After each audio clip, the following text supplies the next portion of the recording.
என்ன ஐயா எங்க போடுறாங்கன்னு தெரியலடாப்பா.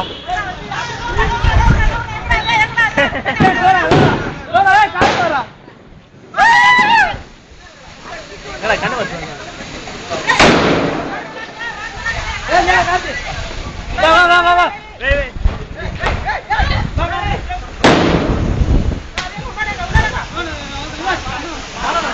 காலி காலி எல்லாம் காலி ஆயிடுச்சு.